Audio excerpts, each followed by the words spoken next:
Hey Pally! Today is Friday, January 18th, 2019. And INFocus starts right now.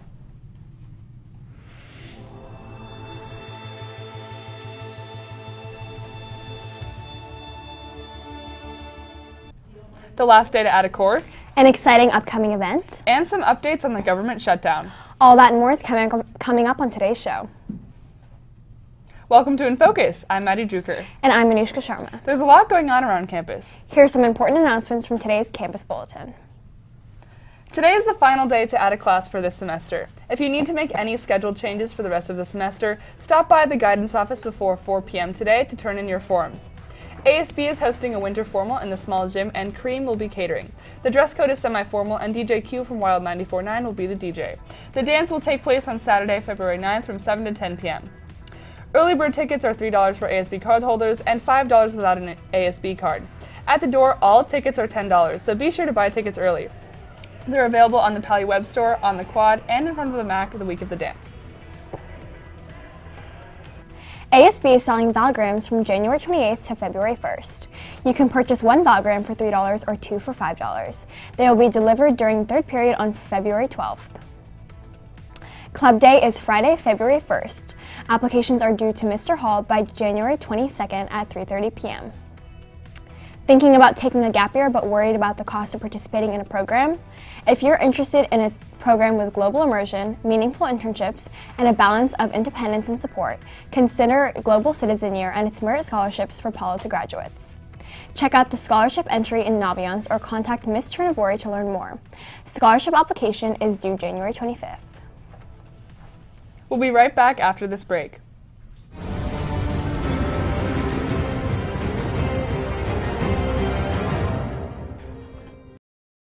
Moving on now from what's going on around campus to what's happening in the world and locally today. Let's take a look at what's topping today's headlines in today's News Minute. The State Department says its staff needs to get back to work even though the government remains shut down. They've pledged to find money to pay workers. Deputy Undersecretary for Management Bill Todd said in part in an urgent message Thursday that the agency operates best when fully staffed. Staff is ordered back to work next week. The shutdown is approaching the 30-day mark. President Trump says he won't sign a sending bill to reopen the government unless it includes funding for a border wall or barrier.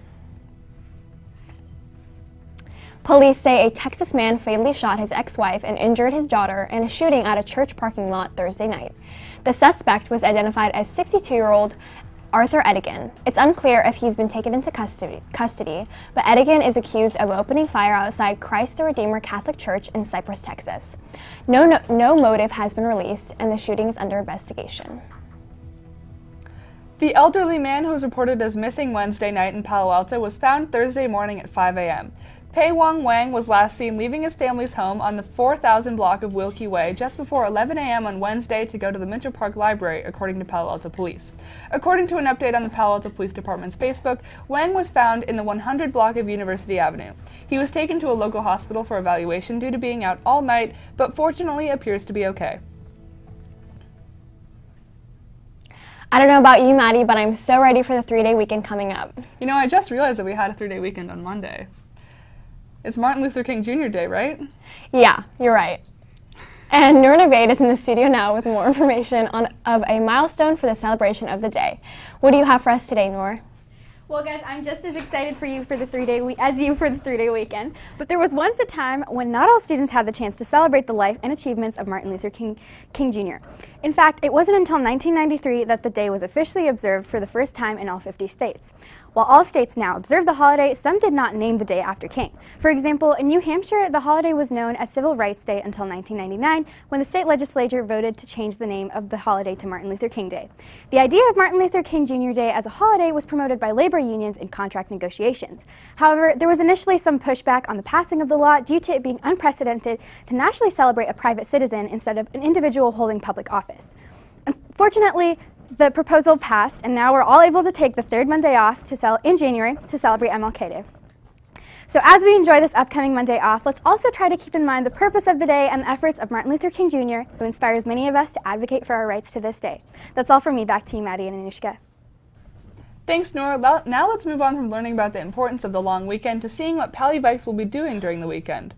Max Bonsetter is in the studio now with the latest in Pally sports updates and information on upcoming games. Max, let's hear about those scores from yesterday. Unfortunately, no scores were reported from yesterday's action. We have soccer and basketball in action today, though, and there are a few great home games to catch. Girls JV and varsity are at home facing Santa Clara, both at 3:30. Boys JV soccer kicks off away against Santa Clara at 4 p.m., followed by boys varsity at 6. Girls JV basketball is at home looking to take down Wilcox at 3 p.m. Then boys JV basketball will play Los Altos at home at 4 p.m. Later, girls varsity basketball faces Wilcox at 6. Finally, boys varsity basketball is at 7:45 p.m. Good luck, Vikes. That's all for me. Back over to you. Thanks for that, Max. Anushka, I don't know about you, but I am so done with all the rain we've been having lately. Me too, Maddie. Luckily, it seems like things are getting a little bit more clear. Our meteorologist, Ingrid Paichow, is in the studio now with today's weather report. Ingrid, can we expect some more rain-free days over the long weekend? Yes, Maddie. It'll be pretty clear for most of the weekend, but we should also expect at least one more day that's not so clear. Today in Palo Alto is 62 degrees Fahrenheit and it's going to be pretty cloudy. The high for today is going to be 63 and the low is going to be 51 with a gust of wind blowing at 5 miles per hour. The humidity is at 62% and like I said, no rain today. But looking at Saturday and Sunday, you can see that Saturday is going to rain quite a bit, a high of 65 and a low of 51. On Sunday, there's going to be a high of 59 and a low of 45. Now looking at our 5cast, you can see that most of the week it's going to be pretty sunny. The highs are going to be on the high 50s and mid 60s, and the lows are going to be on the mid 40s to low 50s. Now looking at our Bay Area temperatures, you can see that all over the Bay is going to be around low 60s for the highs, and for the lows it's going to be around low 50s. That's all from me. Back to the studio.